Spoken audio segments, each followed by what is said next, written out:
प्रधानमंत्री वाराणसी गए और वहां बच के निकले। ये ठेका नहीं है बीजेपी का। श्री राम ने आपको दूसरा मैसेज दे दिया योगी। और जो लोग अपने आप को हिंदू कहते हैं वो 24 घंटा ही। जय संविधान, इसकी हमने रक्षा की है। देश ने मिलकर संविधान की रक्षा की है और अच्छा लग रहा है अब कि हर 2-3 मिनट बीजेपी के लोग संविधान संविधान संविधान संविधान कह रहे हैं। So I'd like to start by showing an image of our refuge. Sir Shiv ji की फोटो नहीं दिखा सकते सर? सर मना है तो रख देता हूं सर। नो, एक मिनट। यहाँ पे दूसरी चीजों के चित्र दिखाए जा सकते हैं मगर शिव जी का चित्र नहीं दिखा जाया जा सकता। ये चित्र पूरे हिंदुस्तान के दिल में है। पूरा हिंदुस्तान इस चित्र को जानता है, समझता है। इस्लाम में भी कहा गया है कि डरना नहीं है। इस्लाम में दुआ मांगी जाती है तो दोनों हाथ से, दाएं हाथ से अभय मुद्रा दिखाई देता है। उसके बाद गुरु नानक जी की ओर चलते हैं। जिस धर्म पर आप हर रोज आक्रमण करते हो, गुरु नानक जी के चित्र में भी आपको अभय मुद्रा दिखाई देगा। गुरु नानक जी भी कहते हैं कि डरो मत, डराओ मत। जीसस क्राइस्ट की इमेज देखिए, उसमें भी आपको अभय मुद्रा दिखाई देगा। डरो मत, डराओ मत। उसके बाद बुद्ध भगवान, अभय मुद्रा, डरो मत, डराओ मत, अहिंसा। और अंत में महावीर, डरो मत, डराओ मत, अभय मुद्रा। देश अहिंसा का देश है, ये देश डर का देश नहीं है। शिव जी कहते हैं, सर देखिए मेरा वो हटा दिया आपने सर, वो देखिए सर हटा दिया, कैमरा से हटा दिया। सर देखिए वापस आ गया सर, हटाओ सदस्य। ये देखो, देखा सर आपने। शिव जी कहते हैं डरो मत, डराओ मत, अभय मुद्रा दिखाते हैं, अहिंसा की बात करते हैं, त्रिशूल को जमीन में गाड़ देते हैं। आप हिंदू हो ही नहीं। हिंदू धर्म में साफ लिखा है सत्य के साथ खड़ा होना चाहिए, सत्य से पीछे नहीं हटना चाहिए, सत्य से नहीं डरना चाहिए। अहिंसा हमारा प्रतीक है। आप बात समझिए। ये इसलिए चिल्ला रहे हैं क्योंकि तीर जाके दिल में लगा है। नहीं नहीं नहीं नहीं नहीं नहीं, नरेंद्र मोदी जी पूरा हिंदू समाज नहीं है, बीजेपी पूरा हिंदू समाज नहीं है, आरएसएस पूरा हिंदू समाज नहीं है। ये ठेका नहीं है बीजेपी का। कहां तक इन लोगों ने डर फैला दिया। मैं आपको अयोध्या से शुरू करता हूं। सर नमस्कार। अयोध्या ने आपको मैसेज भेजा। सर मेरा सवाल है सर, इस माइक का कंट्रोलर किसके हाथ में? बैठिए सर, ये ऑफ होता है, प्लीज माने बैठिए प्लीज।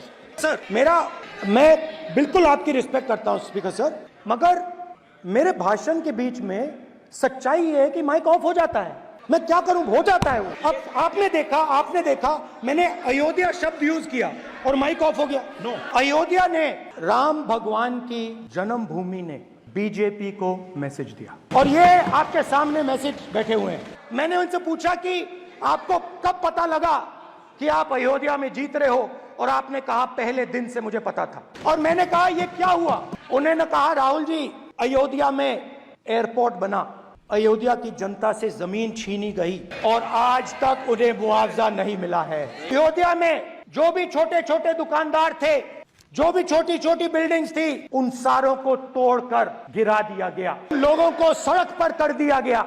इन्होंने ये भी कहा कि अयोध्या के इनॉग्रेशन में अयोध्या की जनता को बहुत दुख हुआ क्योंकि इनॉग्रेशन में अदानी जी थे, अंबानी जी थे, मगर अयोध्या का कोई नहीं था। कारण था कि अयोध्या की जनता में, उनके दिल में नरेंद्र मोदी जी ने भय डाल दिया। 3 बार नरेंद्र मोदी ने टेस्ट किया, 2 बार, क्या मैं अयोध्या से लड़ जाऊं? और सर्वेयर्स ने कहा अयोध्या में मत लड़ जाना, अयोध्या की जनता हरा देगी। और इसीलिए प्रधानमंत्री वाराणसी गए और वहां बच के निकले।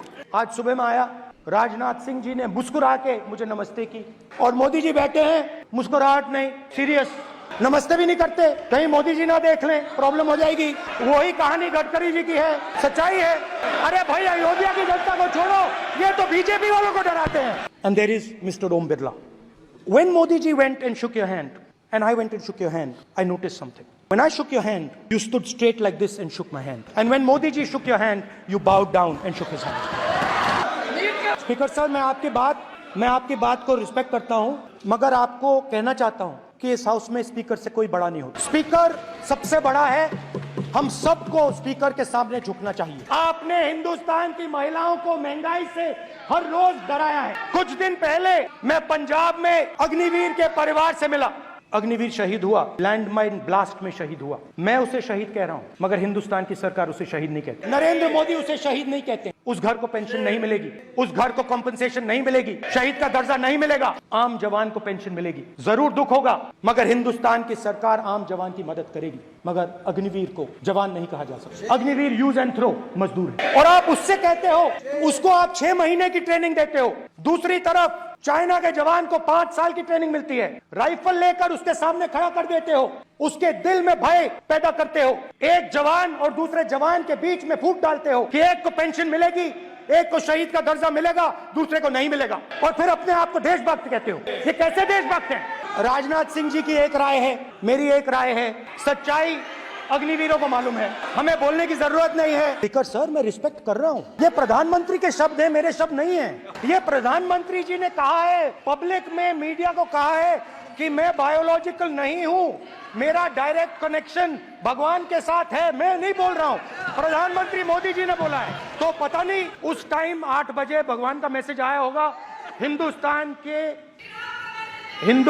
वही, मगर फिर श्री राम ने आपको दूसरा मैसेज दे दिया अयोध्या में। भगवान का मैसेज आया होगा, मोदी जी नोटबंदी कर दीजिए, नोटबंदी कर दिया। और अलग अलग ऑर्डर आते हैं, अदानी जी वाला ऑर्डर आता है, बंबई एयरपोर्ट अदानी जी को ऊपर से ऑर्डर आता है, खटाखट ऑर्डर आते हैं, नोटबंदी कर दी। स्मॉल और मीडियम बिजनेसेस जो हैं, जो हिंदुस्तान की रोजगार की रीढ़ की हड्डी है, बैकबोन है, उड़ा दिया, खत्म कर दिया। आज नतीजा यह है कि ये जो भी करना चाहे करें, हिंदुस्तान के युवाओं को रोजगार नहीं मिल सकता।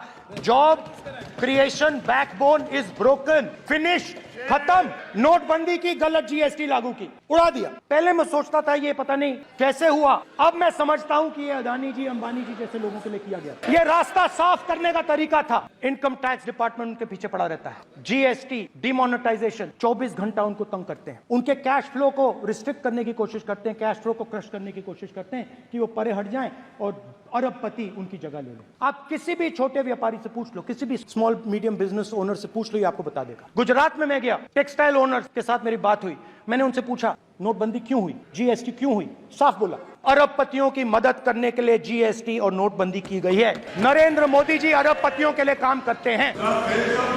मैं जाता रहता हूं और आपको गुजरात में हराएंगे इस बार, आप लिख के ले लो। आपको ऑपोजिशन इंडिया गठबंधन गुजरात में हराने जा रहा है। तो किसानों को जो हमने लैंड एक्विजिशन बिल तैयार किया था, सही मुआवजा दिलाने के लिए, उसको आपने रद्द किया। किसानों को डराने के लिए आप 3 नए कानून लाए। प्रधानमंत्री ने उनसे कहा कि ये आपके फायदे के कानून हैं। सच्चाई थी कि वो अदानी जी, अंबानी जी के फायदे के कानून थे। हिंदुस्तान के सारे किसान खड़े हो जाते हैं। अगर आप वहां जाएंगे, आज तक आपको दिखेगा कि वो सड़क जिस पे किसान आए थे, वो आज तक बंद पड़ी हुई। 700 किसान शहीद हुए। हमने इस हाउस में कहा कि किसानों के लिए मौन होना चाहिए, आपने मौन नहीं होने दिया। आपने कहा ये किसान नहीं है, आपके मुताबिक ये किसान नहीं थे, ये आतंकवादी थे। किसानों ने सिर्फ ये कहा कि अगर 16 लाख करोड़ रुपए अरबपतियों का कर्जा माफ हो सकता है तो हमारा भी थोड़ा सा कर दीजिए।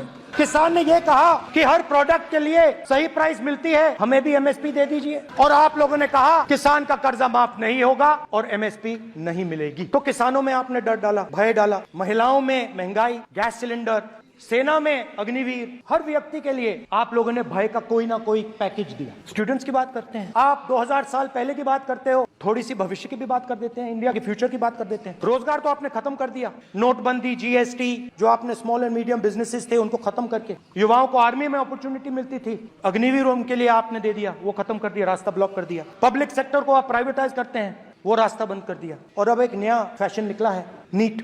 प्रोफेशनल एग्जाम्स को आपने कमर्शियल एग्जाम्स में बदल दिया है। नीट में एक स्टूडेंट टॉपर हो सकता है, मगर अगर उसके पास पैसा नहीं है, मेडिकल कॉलेज में नहीं जा सकता। नीट का पास मार्क 22% है। वो पूरा का पूरा एग्जाम अमीर बच्चों के लिए बनाया गया है। कोटा में पूरे के पूरे एग्जाम को आपने सेंट्रलाइज किया। हजारों करोड़ रुपए बन रहे हैं। और कमर्शियल पेपर जो आपने बना रखे हैं, कमर्शियल एग्जाम्स, 7 साल में 70 बार पेपर लीक। सर, हमने कहा कि एक दिन का डिस्कशन अलाउ कर, हम आपके साथ खड़े होकर इसको रिजॉल्व करना चाहते हैं। इंस्टीट्यूशनल फेलियर है, हम आपकी मदद करना चाहते हैं। सरकार कहती है नहीं, डिस्कशन नहीं होगा, भविष्य का डिस्कशन हो ही नहीं सकता। जहां भी ये देखते हैं, ये सोचते हैं कि भाई भय कैसे पैदा करें, माइनॉरिटीज को डराते हैं। नहीं, कांग्रेस नहीं डरती आपसे, आप कांग्रेस से डरते हो। हिंसा, नफरत, माइनॉरिटीज के खिलाफ, मुसलमानों के खिलाफ, सिखों के खिलाफ, क्रिश्चियंस के खिलाफ। और माइनॉरिटीज ने क्या किया? हर स्फीयर में हिंदुस्तान को रिप्रेजेंट करते हैं, नाम रोशन करते हैं, पत्थर जैसे हिंदुस्तान के साथ एक साथ खड़े हैं, देशभक्त हैं, और आपने सारे के सारे माइनॉरिटीज